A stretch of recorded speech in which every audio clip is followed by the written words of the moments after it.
Shalom sahabat inspirasi, senang kita berjumpa kembali dalam inspirasi hari ini. Nats yang saya ambil di kitab Yohanes 8 ayat 30 sampai dengan 32. Demikian firman Tuhan. Setelah Yesus mengatakan semuanya itu, banyak orang percaya kepadanya. Maka katanya kepada orang-orang Yahudi yang percaya kepadanya, "Jikalau kamu tetap dalam firman-Ku, kamu benar-benar adalah murid-Ku. Kamu akan mengetahui kebenaran dan kebenaran itu akan memerdekakan kamu." Sahabat inspirasi, tanggal 17 Agustus nanti bangsa kita akan merayakan kemerdekaan yang ke-79.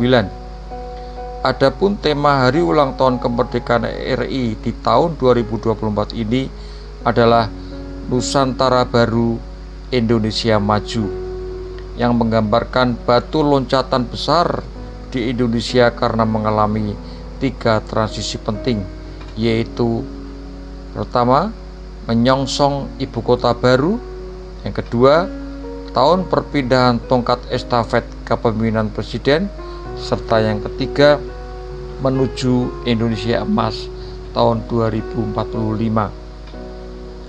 Kemerdekaan bangsa Indonesia sendiri tidak datang dengan tiba-tiba. Kemerdekaan didapat dari perjuangan dan pengorbanan para pahlawan melawan penjajah.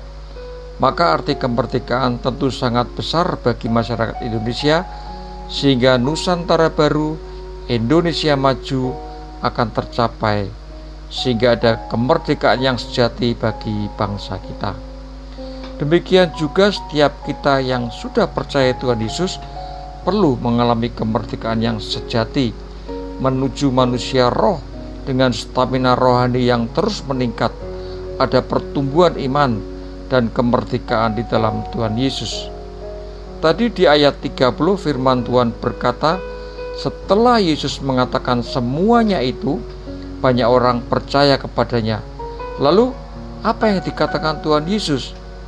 Yang pertama di ayat yang ke-11 mengatakan, Yesus mengampuni dosa manusia, dosa Anda dan saya. Setiap kita dulu adalah orang-orang yang berdosa, yang tidak percaya Tuhan. Tapi karena kasih karunia-Nya, kita telah diampuninya dengan pengorbanannya di Bukit Golgota, sehingga setiap kita seharusnya tidak lagi berbuat dosa lagi, karena tubuh kita adalah bait Allah, yang mana Roh Kudus sudah diam di dalam kita. Maka setiap kita sudah menjadi manusia-manusia roh di dalam Tuhan Yesus. Yang kedua, apa yang dikatakan Tuhan Yesus? Yaitu di ayat yang ke-12 dikatakan Yesus adalah terang dunia. Jadi kita sebagai anaknya tidak lagi hidup dalam kegelapan, karena jika terang sudah datang, maka kegelapan akan sirna dengan sendirinya. Dulu kita tidak jadi berkat, sekarang kita hidup belajar terus untuk jadi berkat. Maka jika Tuhan Yesus adalah terang dunia, maka kita pun menjadi anak-anak terang di marketplace. Yang ketiga, Yesus mengatakan di ayat yang ke-21, Yesuslah Tuhan dan Juru Selamat manusia. Jadi kita mempercayai tidak ada lagi nama lain yang dapat menyelamatkan manusia selain nama Tuhan Yesus. Dialah Raja di atas segala raja, yang menciptakan dan mengatur seluruh jagat raya dunia ini. Ketiga hal di atas ada di dalam Tuhan Yesus yang perlu kita imani sebagai orang percaya.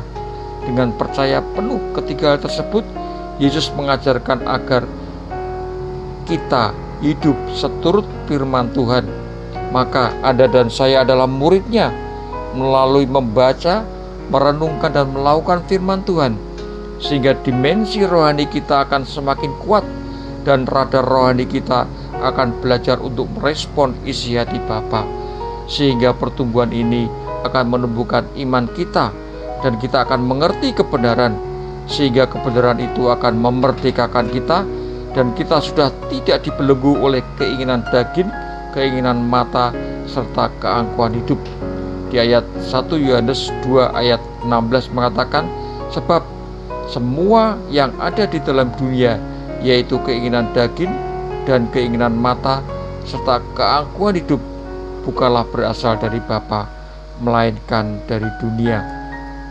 Lantas untuk kita saat ini, bagaimana kita dapat mengalami kebenaran yang memerdekakan itu? Yang pertama, kita perlu membiasakan diri membaca dan merenungkan dan melakukan firman Tuhan.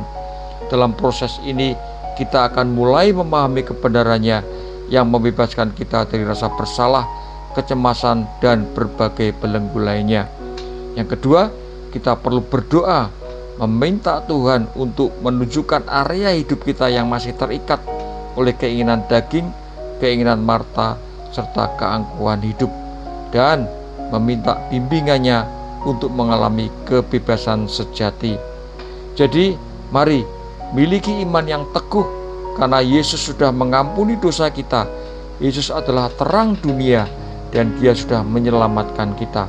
Maka bertumbuhlah menjadi murid Yesus yang dapat menyenangkan hati Bapa dan menjadi berkat dimanapun kita berada. Mari kita berdoa. Bapa, terima kasih atas kasih karunia-Mu. Sekarang aku sudah menjadi manusia baru yang hidup dalam terang firman-Mu, yang sudah terlepas dari belenggu dosa dan menghidupi firman-Mu, sehingga ada kemerdekaan yang sejati dalam hidup yang kami hidupi sekarang ini. Terima kasih Tuhan. Dalam nama Tuhan Yesus aku berdoa dan bersyukur. Amin.